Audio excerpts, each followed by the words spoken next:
Hey! Hello. Welcome back. That's right. Looks like we come together for Brad Pitt movies. Brad Pitt World War II movies, yeah. And World War II movies and Brad Pitt movies, and this one's got both. Yeah. It wasn't the last movie, fucking By the Sea. Oh God, it was that we By the reviewed. Sea. Was it? Actually, this is the second World War II Brad Pitt movie we reviewed because we were also at Fury. Yeah, Fury. Yeah. God, yeah. I think it was By the Sea. It was By the Sea. Was the last one I was in. Together. Yeah. Oh man. This movie's better than this one's yeah. Just by a little bit, I mean it's God. Part of me wonders, like, if rewatching By the Sea would, like, be relatively interesting now. Like, Well, yeah, actually seeing a broken relationship. yeah, but then I remember how fucking boring that movie was. The intellectual stimulation from seeing, a couple actually on the verge of divorce Yeah. versus having to sit through that stinker for 110 minutes or whatever the hell long it was again. Yeah, it felt like a fucking eternity. Oh, and God. Brad Pitt makes better World War II movies than Angelina Jolie Yeah, does. that's for sure. No, this movie's fine. I liked it. I thought it was really good. I thought it was it was like, honestly, the plot is pretty much, it doesn't go a whole lot further as far as what you kind of see from the trailer or the preview. Yeah. He has to figure out whether or not his wife is actually a spy. But it's the way it's done, the nuanced, the acting, those things are phenomenal. And direction, of course, from Robert Zemeckis. It's not Mr. and Mrs. Smith. No. Which is, it's kind of been compared to in terms of, and I honestly, I see that on face value. Yeah. The tone is wildly different. It's not the same kind of movie. It's not a big action movie. It's not a comedy. No. Like that film was. It's a good mystery because a lot of the suspense in it comes from whether or not the wife is a spy. And they are spies, but is she the double agent actually working for the Germans? And so, and it's just beautifully put together, and this love story that they have, of their life together that they build together, and it's it's very and again, it builds to the tension of whether or not she is, and the clues that are there that say that she could be, or the clues that say that she couldn't be, and it's and how he has to figure it out. I mean, a lot of it's again, like I said, in the performance, like Brad Pitt's performance. There's moments where he's at the kitchen table and it's just a long shot that stays on him, but you can see the wheels turning. Yeah, you can see him thinking, and it's like, and that's. A lot of the movie is that. There are action sequences. There are some things. Totally, because you gotta love Brad Pitt killing a bunch of Nazis. Yeah! It's like, hey, Brad Pitt killing the fuck out of some Nazis. The trilogy is complete. Inglourious Bastards, Fury, and now this. And Brad Pitt is just always going to be 35 years old. He is pretty much perpetually that. Yeah. What? He's in his 50s now, right? Yeah. Jesus Christ. He's a damn good-looking man. And he never ages and never changes. So it's like he technically looks a little older than he did in like 7 and 12 Monkeys, but maybe like 5 years older. Right? Yeah. No.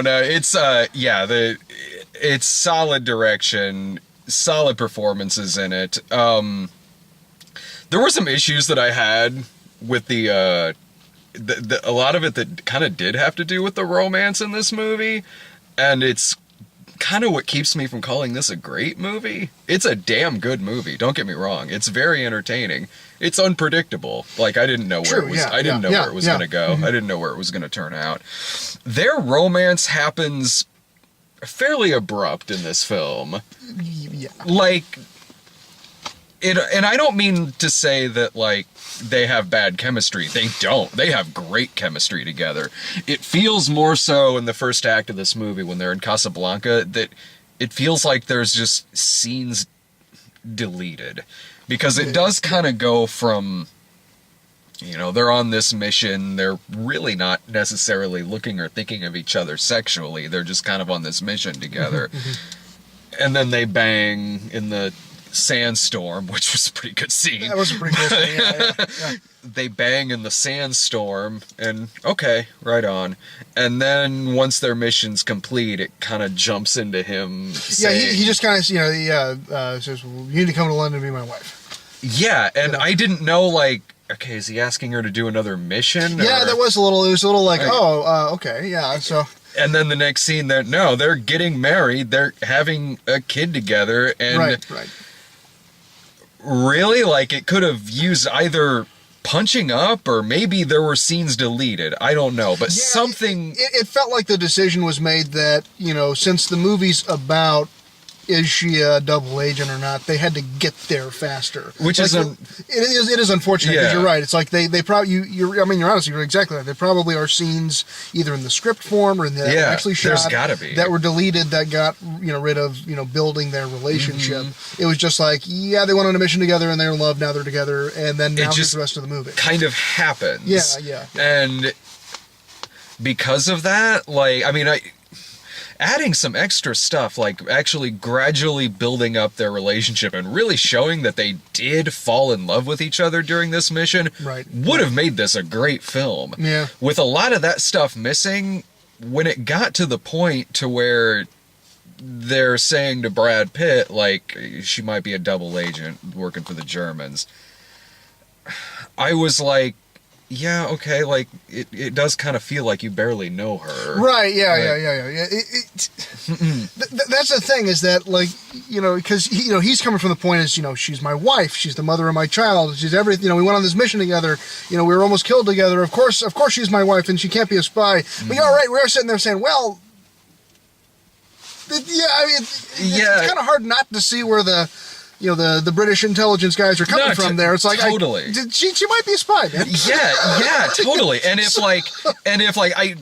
Brad Pitt's great in this movie, and you're right when you say, like, when you just look at how he's acting with his face and with his eyes, you see the frustration, no you dialogue, see the worry. No dialogue, it's there, it's great. But if that romance was punched up a lot in the first act of this movie, I would have totally gotten it a lot more than I did. The character's situation, because as it was, I was like, I really never saw you guys fall in love. Like, if I did, this would be a lot more heartbreaking than it is. Eventually, like, it got more heartbreaking just because there was a kid involved. Oh, the ending of this movie is legitimately sad. It's wonderfully done. Yeah, it is. But you are right in that it's this kind of idea that, had I, having my own, young daughter, it's like seeing a baby on screen now makes me, it affects me in a stupid way that it didn't used to. Yeah. So just thinking about, the baby and how heartbreaking it is for what could be happening for that baby. But you are right. It's kind of this whole idea of, well, dude, either she's a spy or you're a spy or something. There's it's like, okay, something's up. Yeah. And you're right. You wanted more of that, to, like, you just be as in love with her as much as he is. Yeah. So that way, as he's going through this heart-wrenching, trying to get evidence, but then somebody gets killed, and then he can't, he loses his evidence. The poor guy. Yeah, although, in the scene where he was talking to the blind guy, and he shows the picture, and the guy's like, my retina's detached, I had one eye blown out, I only see, like, white. That scene kind of ends, and in my head, I was like, well, you could have asked him what she looked like. Right. It's like just one line of dialogue. And it's true, because, like, he goes in later, he, like, goes on this secret mission and behind the enemy lines in France, and the guy, and he does, again, that guy doesn't necessarily say what she looks like, he says what she could do. Yeah. So, you think the blind guy could have said, oh, by the way, she can do this? Yeah, or the blind guy could be, just like, that's not really even writing yourself into a corner. It's more just like, add a couple lines of dialogue. Like, he asks the blind guy, okay, what does she look like? And if he says brown hair and over so much height, like, okay, like... but then he'd have to go, well, that doesn't really help me. Well, no, I agree with that. Like, that wouldn't solve anything. Right, but, like... I think that's what anyone would do in that situation. They would ask the guy, like, what does the girl look like? I know you can't see this picture, but what does the girl look like? You gotta remember what she looked like. You gotta remember if you this or that, so... Yeah, but there are great scenes in this movie, like when when they break into that jail to ask the drunk guy questions about her. That's a great scene. The party scene is fantastic. There is really, really cool shit in this movie. Really, really cool scenes. And it has like actors in it that like it's a greatly cast movie to the point to where like the guy who was the Nazi, who was with the deck of cards, Hager, whatever his name was. Yeah, Hager. I swear I've seen him play a Nazi before and things. I think he might have been in Inglourious Basterds. He looks like he could have been in Inglourious Basterds. Absolutely, yeah. Like there's just a certain kind of actor where it's like, that guy would play a really good Nazi in a movie. And I feel like I've seen this guy play a Nazi before and things. I'm pretty sure I saw him in Inglourious Basterds. Or hell, like the guy who was that creepy dude who was not a Nazi, but he was the one who was the higher up. Who was the British intelligence agent guy with the glasses. The glasses, who's grilling him. Who just looks straight out of Raiders of the Lost Ark. Oh, absolutely, yeah. It's watching it, I'm like, was everybody really creepy in World War II? Because that's what these movies teach me. Like, they teach me that, like, okay, if you follow around one hero, that hero will be really charismatic and, like, dashing and handsome and everything. But the side characters are going to be really creepy no matter what side they're on. That was a great scene in the movie. Yeah, there are just a lot of really good scenes. No, there are. There totally There's a lot are. of really good scenes, and really well done, and really. And I mean, it's interesting to still see movies about World War II that are still interesting. Yeah, because I mean that's a topic that's been done a lot. Yeah, oh Lord, especially I mean. It starts out with a spy in Casablanca. Yeah. That's sort of been done before. Technically, yes. Technically, yes. So, in that 70s TV series called Casablanca. Right, yeah. That one. That's what everybody remembers. That's what everybody remembers. That's what first thing they think of. No, like, and plus just sprawling across different genres too, not just like a movie like this, it's like a suspense thriller, but also like comedies like 1941 or exploitation films. Boy, are there plenty. Fucking remember, what was that fucking one we watched? Like Achtung, the Desert Tigers, the Richard Harrison one, where like the fucking guard tower had its own theme music. Yeah, they'd use the same shot of the guard tower. It was the same shot of the guard tower. And then it had its own theme music. And it's like 20 times in this movie it did that. It cuts to this stock shot of a guard tower, just some fucking Ilsa lady pops up, because of course. Right, yeah. Well, yeah, because it was like the weird prison exploitation film. Yeah. And then like the last 30 minutes had like surprisingly high production value war scenes. Well, half of it was like stock footage of other war movies. I guess a lot of stock. But no, they had enough of their own stuff in there. It's like somebody spent money on some explosives. Yeah. In this weird prison, exploitation film. Oh, they always had explosives laying around in that. I'm sure. In exploitation movies. I think it was Reb Brown who told the story about working on Strike Commando with the Bruno Mattei. What the fuck? This is jogging guy. It's like it's 12:30. So it's just a big bearded guy jogging in shorts. There's like a hipster logger looking guy. Yeah. In jogging shorts. It's like 40 degrees. When you gotta run, you gotta run. Gotta get my reps in, bro. What was this? What the hell are we talking about? The Strike Commando. Right, how can I forget Strike Commando? Oh, God. Like, Red Brown one point was talking about, like, how I think they were supposed to shoot in a boat and then it just blew up or something. And then the director was like, "Well, that's crazy. Boy, hope we got that on film."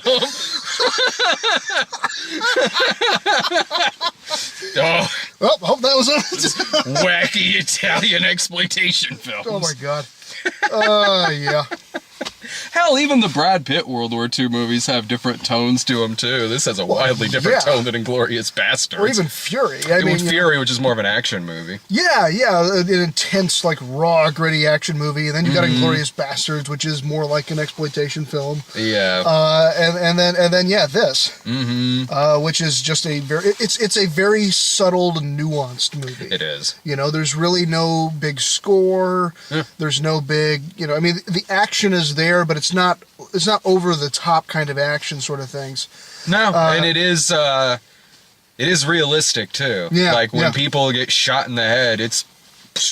Not that it's, like... gratuitous or it's not Hacksaw Ridge. Oh god. Like, there's not like fucking maggots just crawling out of corpses' assholes and things. Like, just like, you know, little streams of blood that come out and and like, I mean, it's I mean, a very quiet movie too. You know, I mean, there's a lot of scenes. I mean, the first like 5 minutes of the movie, there's hardly any dialogue. You know, it's just very, very quiet and nuanced and subtle. You know, but very effective. You know, a lot of what it does. So no, there is great camera work in this film. Like that one where it's one shot of when Brad Pitt's in the plane and the plane is off and it's coming down and then it lands, and in one shot they make it look like Brad Pitt was just flying this plane all along because it opens up and it's Brad Pitt. It's well done. Yeah. No, I would say this is worth like a... I would say it's easily worth a matinee screening, honestly. Yeah, I mean, it was good. I mean, the thing is that from the previews that we saw, it's obvious it's Oscar season. Absolutely. You know, it's Oscar season, so everybody's going to be limping to the barn with every damn thing they can with a, you know, big, you know, performance-based Oscar bait type of thing. And this is right up there with it. Yeah. And deservedly in a lot of cases, I think, you know. I could see this getting, like... It's got to get nods for certain things. Maybe some technical stuff, like cinematography, which is damn good. Like, that's a great shot when, like, they're having that picnic and they're putting the British flag over the Nazi plane that gets shot down. I could see this getting some technical nods. I mean, we certainly got trailers for upcoming stuff. It's all Oscar bait. Silence, the Martin Scorsese. Collateral Beauty, which I don't know what to make of that. Like, it's like Pursuit of Happiness, only he's rich. You're right, yeah. I don't know. Exactly. Like, it's... Irving and I were talking about this, where it's like every time this year is the movie where Will Smith is a damn good actor, but like every time this year there's the one that comes out where it's like he does really want that Oscar really bad. He's going for it. And this could get, that movie could go either way. It could be really good, or it could be like really cynical Oscar bait, like extremely loud and incredibly close. Yeah. That'll be interesting to see. What else? There's like Fences. The Denzel Washington one. Good. Like Denzel Washington, Viola Davis. That could be good. Patriots Day. Patriots Day. Yeah. I like Peter Berg. Another Peter Berg, Mark Wahlberg. Where bad shit happens. It's like, eventually, if you see Mark Wahlberg at a big event, get out of there! Yeah, especially if Peter Berg is filming Peter Berg is filming. Oh, shit. Like, Wahlberg will probably be fine, but a bunch of other people Everybody will else get is going to be in fucked trouble. up. Jesus Christ. That looks pretty good, Oz. I really like Deepwater Horizon. All right. I mean, with Peter Berg and Mark Wahlberg's going to survive. He'll be the lone survivor. There was literally a movie about him being the only survivor. Oh, my God. It's Hipster Beard Guy. He's back. Found my keys, bro. Found my keys, heading back. Didn't bring enough pants. Yeah, he's got like the long sleeve shirt, like the knit hat and gloves, and no pants. Like he's got like shorts. Fuck, like what? I mean, I went back and. Where the hell did he come from? The Freddy's restaurant. The Freddy's or something. Like what hipster commune is somewhere out in this cornfield? I stepped outside earlier in like my track pants and a t-shirt and my flannel to just walk a couple blocks to a mailbox. Instantly went back inside because I was like, it's a little brisk out here. Let me put my jeans on and grab my coat. This guy's props. More power to him. He's doing a lot more exercise than I did today. But same. Well, I don't know. I did walk to the mailbox. He's also wearing a lot more pants than he is, though. So, yeah, we're a lot warmer than he is. That's true. See, you're gonna come back to Springfield for the next Brad Pitt movie. That's right. Next time Brad Pitt does a World War II movie, I gotta fly back to Springfield. Or I'll fly out to LA. There you go. Actually, yeah, it'll be my turn. That's right. It's your turn. We reviewed. Fuck, was it Beyond the Sea or Beyond By the Sea? By the Sea. By the Sea. Yeah. Beyond the Sea was the Bobby Darin thing. Yeah. By the Sea. I'll fly out to. Or yeah, I flew out to LA when we reviewed that, so it's my turn to go out to LA. Shit. Better be good. Last time it wasn't. Yeah, it'll probably be shit now because the ones we see out there suck. Yeah. Any final thoughts about it? Final thoughts. It's interesting, to see, kind of a spy thriller that was done to be very, the spy thriller done, very nuanced and this, kind of exploring this idea of, family and, and love and not done in like a mystery. Oh God! Oh God! Oh, the music. Nice. So suddenly content ID on the video. Shit, great. After 1 second. After 1 second. 1 second of some song. Fuck! I didn't even know what the song was. I didn't know it either, but yeah, no, it came on. Anyway, not done in a comical or high action sort of way. Done as a more nuanced, character-driven thriller. So yeah, interesting to see. Yeah, it has modern day special effects in it, but the pacing and the tone of it was certainly more like a early mid '90s like suspense thriller, period suspense thriller. Yeah. It's an entertaining movie. It's suspenseful. It's well acted. I thought it could have been punched up a little bit more, but as it is, it's perfectly fine for like a matinee. Or honestly, even if you paid more than that, you won't. For me, anyway, it's like, yeah, this would be worth a matinee screening. But honestly, if you pay more to see it, you won't. I don't think you'll be pissed off about it. It's not disappointing. It's just oh my God. Oh yeah. Okay. Thank you. No, this car is telling me I have to turn the car on, not the battery. Anyway, the point is. Okay, now it's coming on. Anyway, so as the car starts up, I don't think you'd be pissed off by seeing this movie. I think it's just, you're right. It's just kind of like, well, I kind of really wish we would have seen a little bit more of that, but ultimately I think it was enjoyable. Yeah, ultimately it's a very enjoyable movie. Yeah. See it.